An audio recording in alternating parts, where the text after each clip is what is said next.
Alright. Oke, Saudara, hari ini kita memasuki seri kita Hope di bagian yang kedua. Minggu lalu kita membahas cerita yang sangat luar biasa.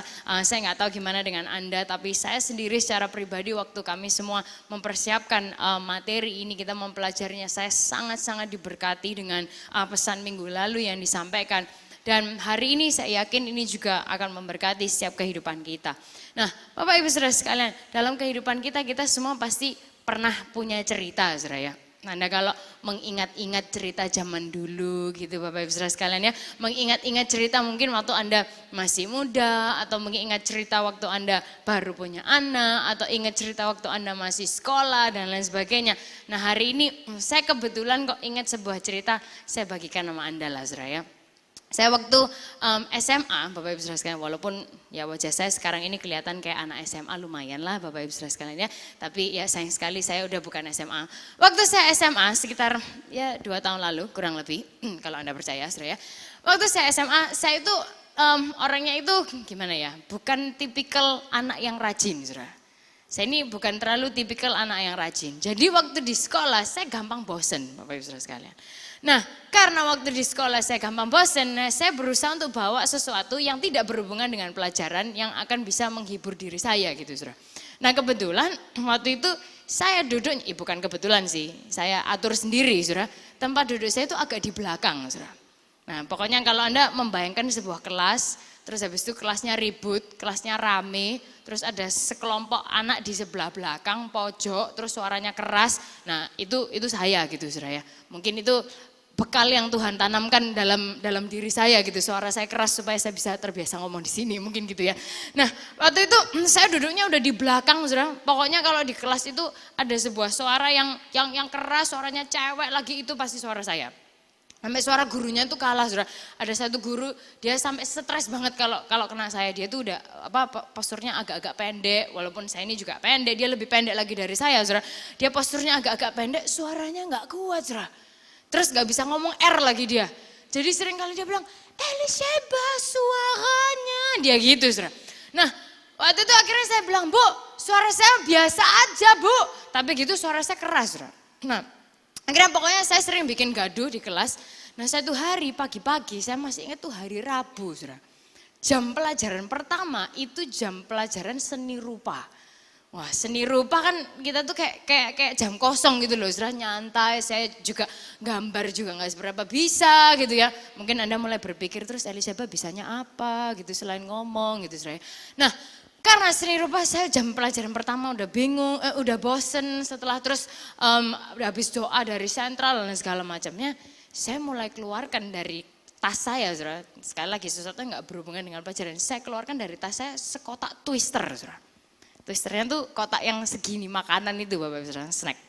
Wah, saya udah buka di situ, saya mulai makan satu di kelas waktu itu, waktu nggak tahu sekarang ya, pokoknya waktu saya sekolah nggak boleh makan waktu pelajaran.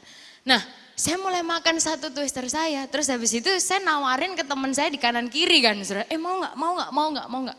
Terus habis itu ada yang ambil satu, ada yang apa, tapi twister yang pegang saya kan, saudara, karena twister ini punya saya. Nah, terus habis itu kita lagi asik-asik makan, nggak lama kemudian si guru seni rupa ini datang jalan ngeliat ke arah saya, saudara. Terus habis itu dia tuh ngeliat ke arah itu, dia tahu kan saya bawa twister, dia tuh kelihatan ada makanan. Terus waktu dia semakin berjalan semakin dekat ke arah kita, saya nggak tahu kenapa, karena saya panik, saya refleks, saya taruh twister ini di meja teman saya di belakang, saudara. Teman saya langsung ngeliat, dia langsung kayak bingung, kayak dia nggak bisa ngomong. Terus akhirnya guru ini langsung tanya, punya siapa itu? Akhirnya ya saya karena saya kasihan sama teman saya, saudara, ini kan salah saya gitu. Akhirnya saya bilang, Pak, itu punya saya, Pak, itu punya saya, bukan punya dia, kayak gitu. Terus akhirnya teman saya, Bah, kamu kurang ajar kamu, Bah, nanti kalau yang kena aku gimana? Akhirnya saya bebaskan dia dari itu, saudara, dan saya mengakui twister itu. Baiklah, ya itulah, saudara, salah satu contoh karena saya ini gampang bosan gitu Bapak Ibu Saudara sekalian. Nah, saya nggak tahu dengan Anda, mungkin Anda hari ini bisa mengingat-ingat dulu kalau sekolah kayak gimana ya, mesti sekolah waktu zaman Anda sekolah, waktu zaman nggak tahu mungkin saudara Anda sekolah, ada cerita yang lebih lucu, cerita yang lebih heboh dan lain sebagainya. Kita suka kadang-kadang nostalgia zaman dulu Bapak Ibu Saudara sekalian. Nah hari ini saya nggak tahu Anda orang yang suka musik atau enggak, tapi musik itu kan seringkali menjadi sebuah penanda kebudayaan. Nah saya bawakan beberapa musik, beberapa lagu yang cukup terkenal dari beberapa genre. Saya nggak tahu Anda ingat atau enggak. Kalau Anda ingat, coba mungkin Anda bisa kayak agak sedikit gitu Saudara ya. Kalau itu dari era Anda, ini lagu yang Anda kenal, mungkin Anda bisa lakukan itu sedikit gitu ya. Oke, tim multimedia, can we start now?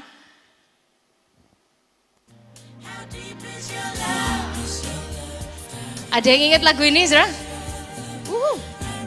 Oke, ada beberapa. Bisa digedein dikit. Ada yang tak boleh, ada yang tahu nih siapa Saudara? Bee Gees, there we go.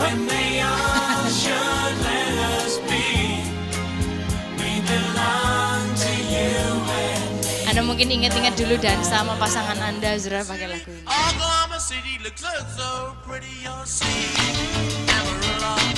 Ada yang ingat lagu ini Bapak Ibu Saudara sekalian?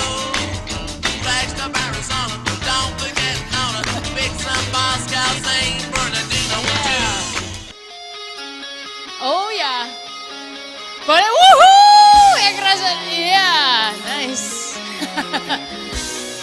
Ada love slash.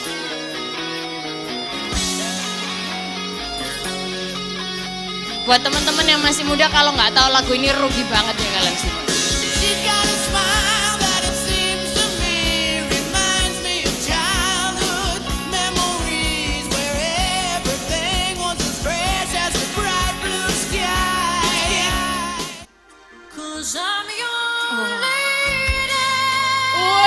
Jaranya boleh ini nggak tahu Celine Dion zaman tahun berapa Bapak Ibu Saudara sekalian.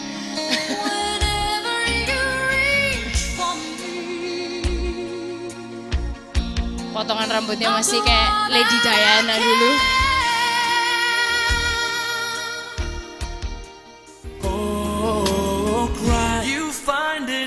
Okay, 80s babies, come on.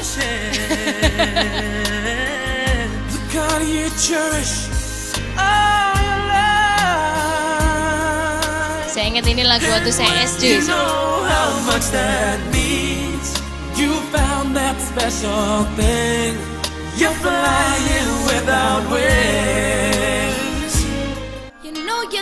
Okay, here we go. Ada yang bilang anak ini dari Kanada, tapi orang Kanada agak sedikit nggak mengakui dia, Saudara. We love Justin Bieber, he's great. When I see your face, there's not a thing that I would change, 'cause you're amazing. Ada yang tahu lagu ini? Just the way you are. Oke, kenapa nggak kasih tepuk tangan dulu buat Anda mungkin flashback sedikit, Saudara, memori sedikit. Nah, hari ini kalau Anda lihat papan ini, Bapak Ibu Saudara sekalian, ini saya tidak akan memecahkan ini semua karena saya ngelihat angkanya aja kepala saya udah pecah, Saudara. Saya jujur aja kalau disuruh menyelesaikan persoalan ini saya nggak mampu, Bapak Ibu Saudara sekalian, otak saya kayak agak sedikit nggak nyampe gitu ke sana.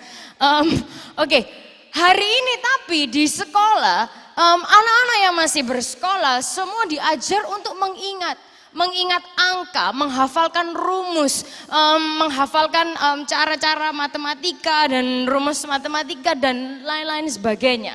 Bapak Ibu Saudara sekalian, saya nggak tahu mungkin ada yang bisa menyelesaikan persoalan ini sore hari ini. Nanti saya kasih iPad gratis yang bisa menyelesaikan persoalan ini. Nggak ada ya, untunglah Bapak Ibu Saudara sekalian karena saya nggak punya iPad lagi kalau gitu. Oke, jadi seringkali anak-anak hari ini kita diminta atau disuruh untuk menghafalkan hal-hal yang seperti ini, angka-angka dan lain sebagainya. Nah beberapa minggu yang lalu kalau Anda ingat, ada seorang yang namanya Alan Gibb datang memberikan seminar di Alpha Omega Church. Dia itu mentraining orang untuk ikut yang namanya Mastermind Competition. Jadi mereka disuruh menghafalkan gini, Saudara. Anda tahu kartu remi ya, yang hati, wajib, waru, terus keriting, itu kan ada 52 kartu. Kartu ini diacak, kemudian seseorang harus menghafalkan susunan dari kartu ini dalam waktu kurang dari 2 menit. 52 kartu. Atau mereka disuruh menghafalkan 4 set kartu ini dalam waktu 15 menit dan lain sebagainya. Sehingga semua berbicara dan menunjukkan tentang kemampuan otak manusia. Nah sekarang Bapak Ibu Saudara sekalian, pertanyaannya buat kita semua, seberapa besar sih kapasitas otak kita untuk mengingat? Memorinya itu sebesar apa? Nah menurut penelitian Bapak Ibu Saudara sekalian, otak kita ini punya space memory sebanyak ini. 2,5 petabyte. 2,5 petabyte. Karena gini saudara, di dalam otak kita itu ada miliaran neurons atau syaraf yang saling berkaitan satu dengan yang lainnya. Dan masing-masing syaraf, masing-masing neuron itu terkonek kepada 1.000 syaraf yang lainnya. Jadi kalau di total-total ada sekitar 1 triliun syaraf yang ada hanya di otak kita ini. Nah otak kita punya kapasitas sebesar itu tadi 2,5 petabyte. 2,5 petabyte itu seberapa sih gitu saudara ya? 1 petabyte itu berarti gini, 1 juta gigabyte. 1 juta giga. Nah hari-hari ini aja Bapak Ibu Saudara sekalian, kita kalau mau beli hard disk eksternal gitu ya, untuk nyimpan memori dan lain sebagainya. Oh kita udah beli yang 4 tera, yang 3 tera, 1 terabyte itu 1.000 gigabyte.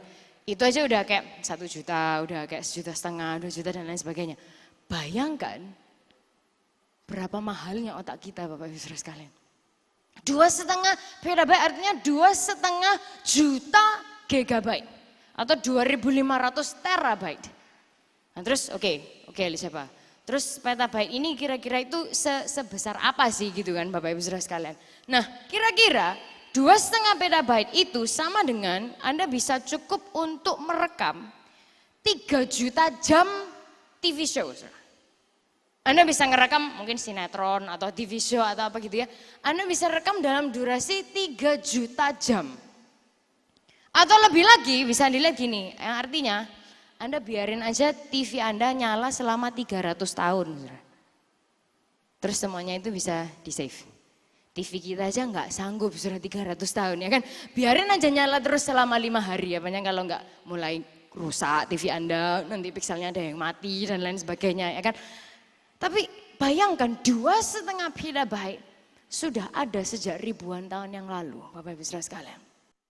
Nah sekarang saya kepingin ngajak Anda membayangkan. Kalau otak kita aja bisa kayak gitu saudara. Bayangkan yang menciptakan kita ini luar biasa dan besarnya kayak apa Bapak Ibu Saudara sekalian. Kalau kapasitas kita aja udah besarnya segini. Bayangkan yang menciptakan kita. Seberapa besar dan bagaimana kapasitas dia. Dan yang lebih luar biasa lagi Bapak Ibu Saudara sekalian. Tuhan kita yang menciptakan kita. Bukan kayak kita saudara. Kalau saya bisa dulu diajarin tentang FX limit dan lain sebagainya. Hari ini saya lupa. Tapi dengan Tuhan. Tuhan bukan Tuhan yang lupa saudara. Tapi dia adalah Tuhan yang mengingat. Nah penulis-penulis Alkitab menceritakan fakta tentang betapa hebatnya ingatan Tuhan Bapak Ibu Saudara sekalian. Nah kita akan lihat beberapa hal, kita akan lihat beberapa ayat hari ini untuk menunjukkan hal itu. Yang pertama dari Kejadian 8 ayat yang pertama. Kejadian 8 ayat yang pertama. Kalau sudah menemukan boleh katakan yes. Yes. Oke, Kejadian 8 ayat 1 kita baca bersama-sama ayat ini. Di hitungan yang ketiga, 1, 2, 3.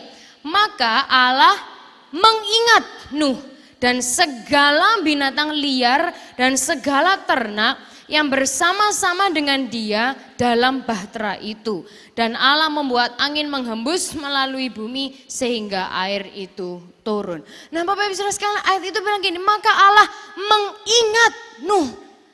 Dan segala binatang liar, segala ternak yang ada bersama-sama dengan dia. Saudara waktu Tuhan mengingat tuh, aduh detailnya luar biasa banget Bapak Ibu Saudara sekalian. Bayangkan dari sejumlah banyak manusia yang hidup di zaman itu, di zamannya Nuh. Tuhan bisa ingat sama Nuh saudara. 8 orang ini. Dan Tuhan ingat ini, segala binatang liar dan segala ternak. Bukan hanya sepasang, 2 pasang, sekelompok atau apa. Alkitab bilang segala binatang liar dan segala ternak. Mungkin kalau kita bayangkan, dia bisa ingat saudara, oh zebra yang masuk ke bahteranya Nuh itu yang lorengnya modelnya kayak apa gitu. Mungkin dia bisa ingat, oh jerapah yang masuk ke bahteranya Nuh itu yang totalnya tuh ada berapa gitu Bapak Ibu Saudara sekalian. Oh itu yang mungkin kakinya totalnya ada 3,5 atau berapa Bapak Ibu. He remembers. Dan pemazmur ini menggambarkan kemampuan Tuhan mengetahui dan mengingat hal seperti ini. Tadi kalau di Kejadian kita buka di Mazmur 147 ayat yang keempat sampai yang kelima. Anda kalau mau bisa buka dari Amsal terus kemudian flip ke kiri satu halaman supaya lebih gampang buat Anda. Mazmur 147 ayat yang keempat sampai yang kelima. Ada yes? Yes, kita baca bersama-sama ayat ini, seluruh ruangan ini, 1, 2, 3. Ia menentukan jumlah bintang-bintang dan menyebut nama-nama semuanya. Ayat 5, besarlah Tuhan kita dan berlimpah kekuatan, kebijaksanaannya tak terhingga. Bapak Ibu Saudara sekalian, penelitian mengatakan bahwa ada ratusan juta bahkan miliaran triliunan bintang di alam semesta ini. Di galaksi kita aja Saudara, bintang-bintangnya udah enggak terhitung, apalagi di galaksi-galaksi sebelah dan ciptaan-ciptaan Tuhan lainnya. Tapi coba bisa nggak Anda bayangkan, Tuhan menentukan jumlah bintang. Manusia aja nggak tahu, kita cuma bisa nyebutnya triliunan.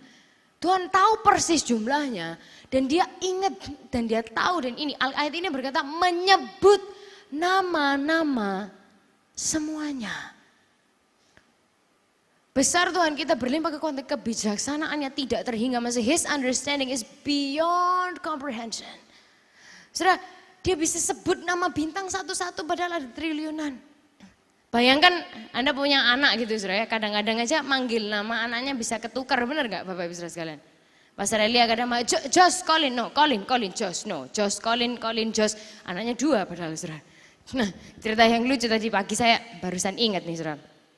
Kan saya punya kakak 3 orang, Ezra, Elia, Elisa, terus kemudian saya. Elia, Elisa kan kembar saudara. Sepanjang hidupnya sampai sebelum mereka nikah, selalu Elia, Elisa, Elia, Elisa, Elia, Elisa, Elia, Elisa. Orang tua saya juga manggilnya kadang-kadang maunya salah satu tapi manggilnya dua-dua aja lah sekalian gitu kan. Elia, Elisa gitu. Terus kemudian mereka datang, Elia, Elisa, Elia, Elisa. Satu hari, Bapak Ibu Saudara, beberapa tahun yang lalu si Elia menikah saudara gitu. Nah Pastor Elia mau menikah, nama istrinya mirip sama nama kembarannya. Elia sama Lita saudara. Jadi bukan Elia Elisa tapi Elia Lita. Nah waktu itu pemberkatan pernikahan Bapak Ibu Saudara sekalian. Yang memberkati ayah saya sendiri. Terus wah Pak Lukas dengan wah semua kebijaksanaan dan ketenangannya dia gitu saudara. Wah dia memberkati pernikahan gini. Dan hari ini kita akan memberkati Elia dan Elisa. Wah kita di bawah mau ketawa itu gimana saudara. Nggak ketawa itu ya lebih gimana gitu saudara. Dan lebih luar biasanya lagi, beliau nggak tahu, saudara. Beliau nggak nyadar, Bapak Ibu Saudara sekalian. Akhirnya kita udah ketawa sampai semua pesta selesai, apa dia tetap nggak tahu, saudara. Dan nyadarnya sampai tahun depannya nih, saudara, tahun depannya Pastor Elisa mau nikah. Terus waktu persiapan kan kurang sehari 2 hari sebelum hari H kita udah ketawa-ketawa saudara. Kita bilang Pak jangan keliru ya kayak tahun lalu gitu. Ngomongnya juga gak enak saudara. Hah? Maksudnya apa? Dia gitu saudara. Ya gini Pak, ini Elisa Fedora. Ya bukan Elia Elisa atau Elisa Elia, ini Elisa Fedora. Soalnya tahun lalu sempat kesebut Elia Elisa Pak. Oh masa ya, dia gitu saudara, terus dia ketawa sendiri, wow kita ketawa saudara. Anyways, padahal dia udah punya anak tuh kan 20 sekian tahun gitu loh Bapak Ibu Saudara sekalian, dia kadang-kadang masih bisa lupa ya mungkin karena terlalu terbiasa gitu ya. Jadi kadang-kadang nama anak aja kita bisa lupa. Tapi Tuhan, dia gak pernah lupa dengan kehidupan kita. Kalau sama bintang aja dia ingat Bapak Ibu Saudara sekalian, apalagi kehidupan kita. Lebih dahsyat lagi, Matius menceritakan tentang Tuhan yang sangat tahu dan sangat mengingat ini. Saudara, kalau tadi di Kejadian, ya terus ke tengah Alkitab kita di Mazmur, sekarang kita lihat di Matius. buku pertama di Perjanjian Baru Anda. Injil Matius pasal yang ke-10 ayat 30. Matius 10 ayat yang ke-30. Ada yes? Yes, oke kita baca bersama-sama 1, 2, 3. Dan kamu rambut kepalamu pun terhitung semuanya. Rambut kepala kita aja Tuhan tahu, saudara. Dan kalau dari Anda yang bilang, iya saya ini punya masalah dengan kerontokan rambut gitu, saudara. Tuhan tahu berapa helai yang jatuh dalam satu hari itu Tuhan tahu, saudara. Isn't that amazing? Berapa jumlah rambut kita aja Tuhan tahu, saudara. Dia, wow, this is a powerful truth. Dan Daud menggambarkan tentang Tuhan ini di Mazmur 139 ayat yang pertama sampai yang keempat. Saya akan bacakan ini buat Anda. Mazmur 139 ayat 1 sampai 4. Tuhan, Engkau menyelidiki dan mengenal aku. Engkau mengetahui kalau aku duduk atau berdiri. Engkau mengerti pikiranku dari jauh. Engkau memeriksa aku kalau aku berjalan dan berbaring. Segala jalanku kau maklumi. Sebab sebelum lidahku mengeluarkan perkataan ini. Sesungguhnya kita ucapkan bersama 1, 2, 3. Semuanya telah kau ketahui ya Tuhan. Bapak Ibu Saudara sekalian, He knows. Masa gini, kalau kita manusia mau tahu atau mengenal atau belajar tentang sesuatu. Kita pelan-pelan, oh ini bisa gini ya. Oh ini bisa gitu ya, perlahan-lahan kita semakin tahu. Anda mengenal seseorang, mengenal pasangan, mengenal orang tua atau partner bisnis dan lain sebagainya. Oh orang ini gini, terus it progresses over time. Tapi dengan Tuhan, gak begitu saudara. Dia ayat itu bilang semuanya telah kau ketahui. He doesn't grow in knowing, he just knows. Dia nggak pelan-pelan mengetahui, tapi dia langsung tahu semuanya, Bapak Ibu Saudara sekalian. Dan bahkan jutaan tahun ke depan dan masa depan kita dan seterusnya, dia Tuhan yang tahu. Bahkan sebelum kita lahir, bahkan sebelum kita tahu apa yang akan terjadi dengan kehidupan kita, dia tahu nama kita. Dia nggak lupa, Bapak Ibu Saudara sekalian. Dan Natal, Christmas. Waktu Yesus turun ke dunia ini. Karena apa? Karena dia ingat kehidupan kita, Bapak Ibu Saudara sekalian. Natal, Yesus datang ke kehidupan ini karena Tuhan ingat. Because God remembers us. Yohanes salah satu murid Yesus menuliskan seperti ini. 1 Yohanes 4 ayat yang ke-10. 1 Yohanes 4 ayat yang ke-10. Ayat itu bilang seperti ini. Inilah kasih, bukan kita yang telah mengasihi Allah, tetapi Allah yang telah mengasihi kita dan yang telah mengutus anaknya sebagai pendamaian bagi dosa-dosa kita. Bapak Ibu Saudara sekalian, bukankah ini merupakan sebuah kehormatan kalau Tuhan itu bisa nginget kehidupan kita, saudara. Dia ingat kita satu persatu, nama demi nama, demi cerita kehidupan, demi cerita kehidupan. Masa depan yang ini, masa depan yang itu, masa depan ini, masa depan itu. He knows it all. Dia Tuhan yang tahu, Bapak Ibu Saudara sekalian. Dia Tuhan yang tahu. Dia Tuhan yang bukan pelupa, saudara. Thing is, He doesn't forget the forgettable. Dia bahkan tidak melupakan orang yang mungkin gampang dilupakan, saudara. Dia nggak melupakan orang yang kadang-kadang menurut kita, nggak penting lah, oke lah. Dia tidak melupakan, dia tidak menggampangkan dan dia nggak melupakan, Bapak Ibu Saudara sekalian. Dia tahu kita nggak bisa keluar dari dosa dengan kekuatan dan perbuatan kita sendiri. Tapi dia ingat, He remembers bahwa manusia perlu juru selamat, manusia perlu penolong. Nah sekarang nih Bapak Ibu Saudara sekalian, karena Tuhan itu tahu segala sesuatu dan ingat segala sesuatu. Ini kayak ada hal yang perlu kita ketahui bahwa gini, Tuhan itu ingat yang baik dan yang buruk, saudara. Benar Bapak Ibu Saudara sekalian. Kalau Tuhan itu berarti ada maha yang baru, maha pengingat gitu kan. Tuhan itu maha pengingat, berarti hal yang baik dan yang buruk sekalipun dia ingat, Bapak Ibu Saudara sekalian. Yang baik dan buruk, kadang-kadang kita berharap gini, Tuhan yang ini anggap aja Tuhan nggak tahu lah Tuhan ya. Anggap aja yang ini kita sembunyikan lah Tuhan, anggap aja Tuhan nggak tahu. Gak bisa Saudara. Karena kita pikir Tuhan yang ini Tuhan lupakan lah ya Tuhan ya, lupakan lah Tuhan. But he remembers. Tapi dia Tuhan yang ingat Saudara. Tuhan ingat segala hal yang baik, yang buruk, yang kesalahan kita, yang masa lalu dan lain sebagainya. Tapi Bapak Ibu Saudara sekalian, coba perhatikan saya. Ada sebuah kabar pengharapan, the hope news. The hope news adalah ini. Tuhan memilih untuk hanya mengingat yang baik. Tuhan memilih untuk hanya mengingat yang baik. Ibrani 8 ayat 12. Kita lihat ayat ini bersama-sama. Ibrani 8 ayat yang ke-12.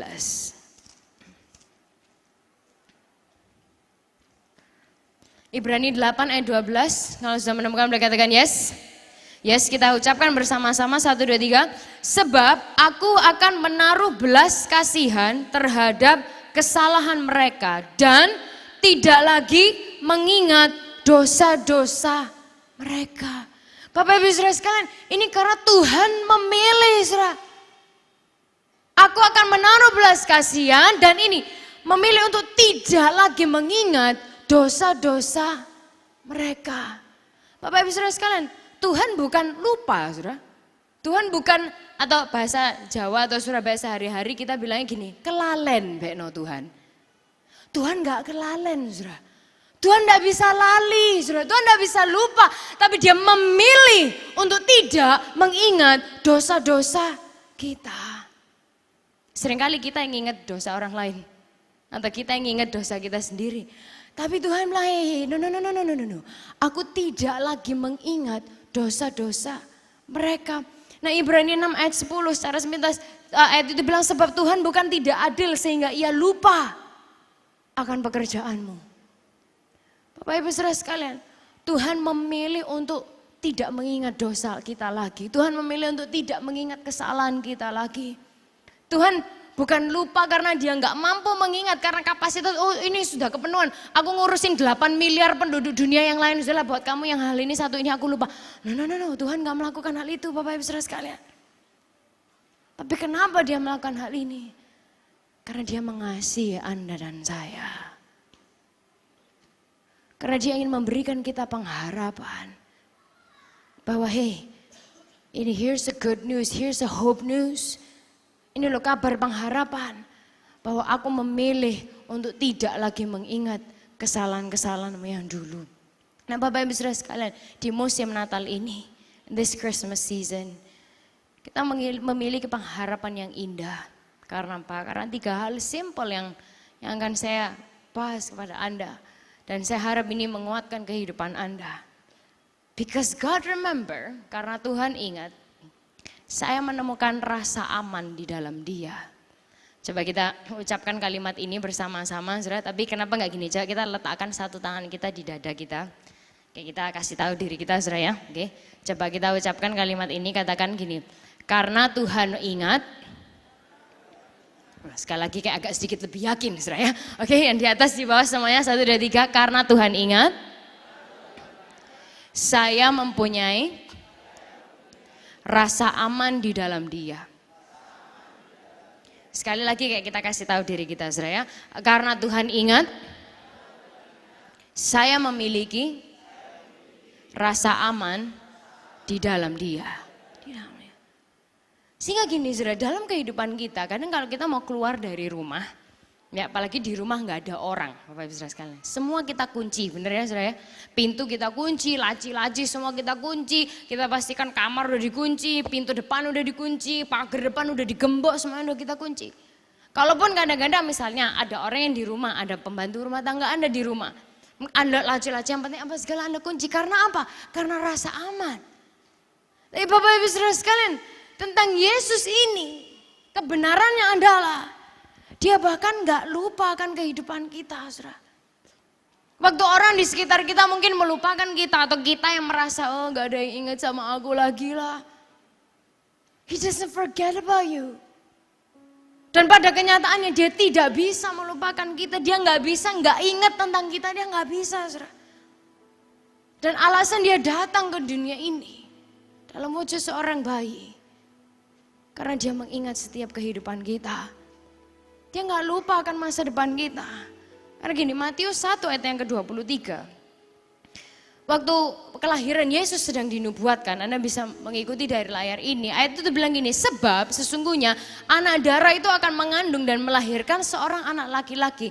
Dan mereka akan menamai dia, apa sudah sebutkan sama-sama? Immanuel, yang berarti Allah menyertai kita. Immanuel yang berarti Allah menyertai kita. Dan pada saat dia berjanji dia akan berjalan bersama dengan Anda. Dia gak main-main Bapak Ibu Saudara sekalian. He doesn't play around with us. He doesn't give us empty promises. Waktu dia bilang dia akan menyertai kita, dia benar menyertai kita, Saudara. Mau jujur ngomong, dalam 1 tahun yang terakhir, dari Natal tahun lalu, Saudara. Ayat ini benar-benar menggaung kuat dalam kehidupan saya. Tuhan bilang, aku Immanuel, aku menyertai kamu. Aku Immanuel, aku menyertai kamu. Aku Immanuel, aku beserta kamu. Dan kalau mau jujur ngomong Bapak Ibu Saudara sekalian, 1 tahun yang baru saya lewati, bukan tahun yang mudah buat saya secara pribadi. Tapi justru waktu Tuhan bilang, aku Immanuel, aku yang beserta dengan kamu. Itu memberi saya pengharapan, Saudara. Kadang-kadang dalam kehidupan kita gak tahu apa yang akan terjadi besok. Apa yang akan terjadi minggu depan atau kapan permasalahan pergumulan ini akan selesai. Kadang kita gak tahu Bapak Ibu Saudara sekalian. Tapi waktu kita punya Immanuel, dia akan berjalan bersama dengan kita 1 langkah demi 1 langkah, demi 1 langkah, demi 1 langkah. Kadang-kadang dalam kehidupan kita, we need to take it 1 step at a time. 1 langkah demi 1 langkah. We take it 1 day at a time. 1 day at a time. 1 hari demi 1 hari demi 1 hari.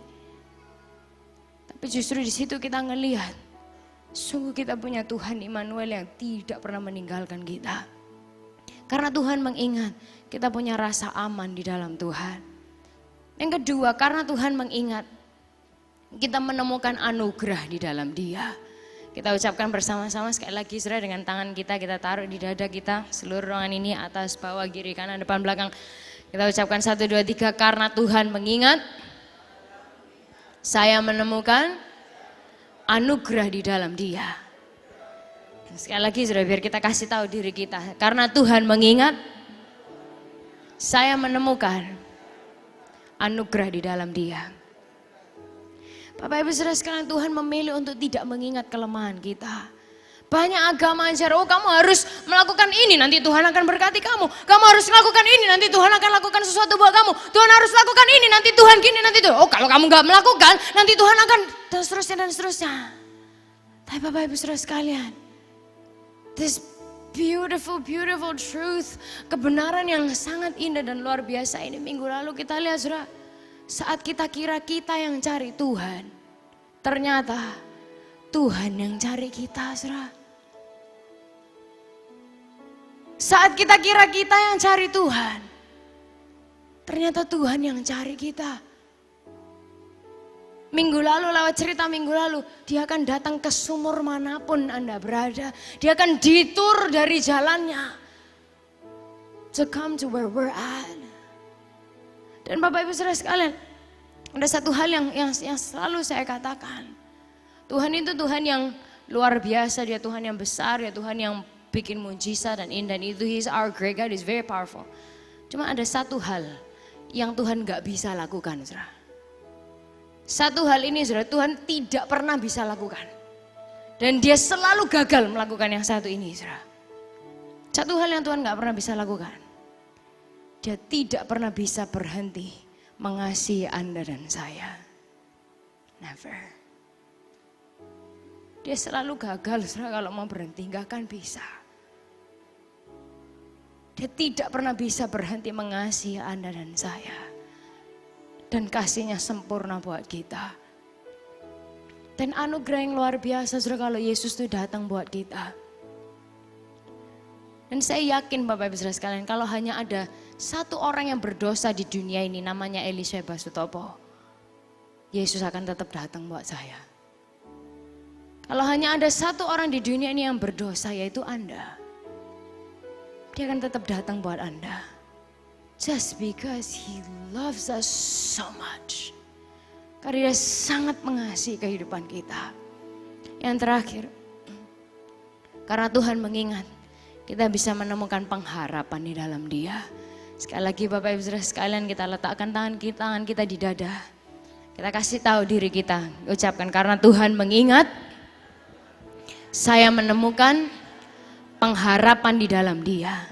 Sekali lagi karena Tuhan mengingat, saya menemukan pengharapan di dalam Dia.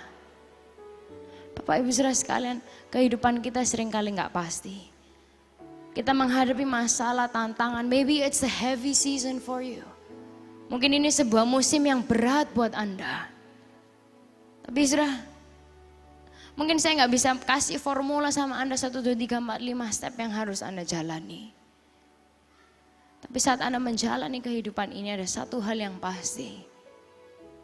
Kita selalu bisa berpegang kepada Tuhan dan kepada janjinya. Eliseba itu nggak menyelesaikan masalah. At least it gives us the strength. Memberi kita kekuatan untuk bisa berjalan menghadapi apa yang harus kita hadapi. Bayangkan Bapak Ibu Saudara sekalian, waktu kita bangun di pagi hari. Tuhan tahu loh apa yang akan terjadi dengan hidup kita. Bayangkan waktu kita buka mata kita di pagi hari. Tuhan tahu pergumulan kita, Tuhan tahu struggle kita, Tuhan tahu tantangan dan masalah kita, saudara. Waktu kita buka mata di pagi hari, Tuhan tahu masa depan kita. Isn't that amazing? Bukankah itu sesuatu yang luar biasa buat kita semua? Dan kadang-kadang mungkin dalam hidup kita merasa, aduh Tuhan kok jauh, Tuhan kok gak melakukan ini, Tuhan kok gak melakukan itu, Tuhan kok diam aja, Tuhan kok gak bergerak buat aku. Terus kita ingat, oh very temptation and then we're tempted. Tapi Bapak Ibu Saudara sekalian, walaupun kelihatannya buat kita Tuhan itu kayak gak gerak, Dia selalu mengerjakan segala sesuatunya untuk kebaikan kita. Sehingga karena Tuhan ingat, kita bisa menemukan pengharapan di dalam Dia. Saya nggak bisa membayangkan betapa berbedanya hari-hari kita, bulan-bulan kita, tahun-tahun kita. Waktu kita pegang 3 hal ini. Karena Tuhan mengingat, kita menemukan rasa aman di dalam Dia. Karena Tuhan mengingat, kita menemukan anugerah di dalam Dia. Karena Tuhan mengingat, kita menemukan pengharapan di dalam Dia. Cerita yang terakhir Bapak Ibu Saudara sekalian. Beberapa tahun yang lalu ada sekelompok peneliti gitu ya. Mereka melakukan percobaan. Percobaannya dilakukan kepada tikus-tikus. Tikusnya dibagi 2 kelompok. Tikus yang satu ditaruh di satu baskom, yang satu di satu baskom yang terpisah. Dua-duanya baskomnya dikasih air. Nah tikus kan gak biasa hidup di dalam air ya. Mesti tikus kan binatang darat. Nah terus kemudian tikusnya di kelompok yang pertama dibiarkan aja di dalam air di situ, saudara. Dibiarkan, di situ dibiarkan.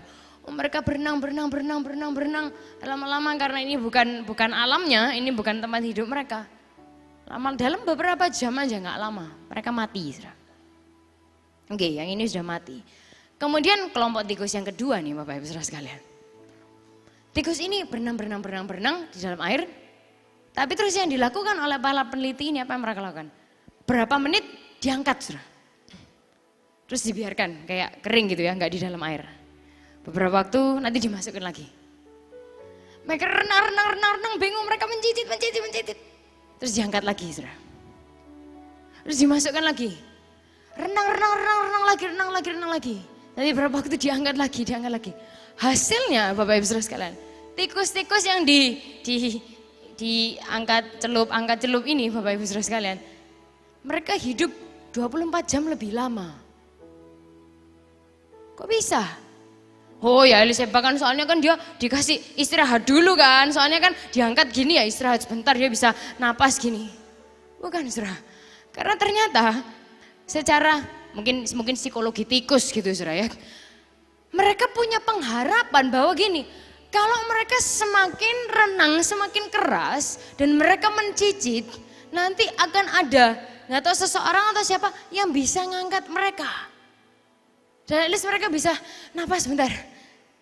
Terus kemudian waktu mereka renang lagi, mereka renang sekuat-kuatnya. Terus kemudian mereka mencicit. Dengan harapan apa? Seseorang akan mengangkat ini lagi, Bapak Ibu Saudara sekalian. Sehingga hari ini saya bukan bilang bahwa kita adalah tikus, saudara. Tapi coba kita bayangkan, kalau kita punya pengharapan di dalam Yesus. Kadang-kadang dalam hidup kita ngerasa Tuhan, aku udah renang terus nih. Tuhan, aku udah kayak bertarung kayak sendirian dalam hidup ini. Tuhan, aku kayak udah mencicit. Tuhan, kayak aku udah minta tolong. Kayak rasanya kayak aku berjuang sendirian. Tuhan, kapan? When is it gonna come? Kapan janji itu akan datang dalam hidupku? Tuhan, kapan janji itu digenapi? Dan kita tanya Tuhan, kapan? Bapak Ibu Saudara sekalian, one thing we should remember. Tuhan tidak pernah lupakan kehidupan kita. Tuhan gak pernah lupakan kehidupan Anda. He just does not forget. Dia gak bisa lupa, Bapak Ibu Saudara sekalian. Tuhan ingat, dia gak lupa. Dan bahkan Natal, saat Tuhan itu datang ke dalam dunia ini dengan wujud manusia. Karena dia ingat kita, saudara. We are the reason that he came. Kita ini loh alasannya dia datang ke dunia ini. Supaya kita bisa memiliki rasa aman di dalam dia. Supaya kita bisa menemukan anugerah di dalam dia. Supaya kita bisa punya pengharapan yang pasti di dalam Yesus. Mari kita pejamkan mata kita dan tundukkan kepala kita bersama-sama pagi siang hari ini.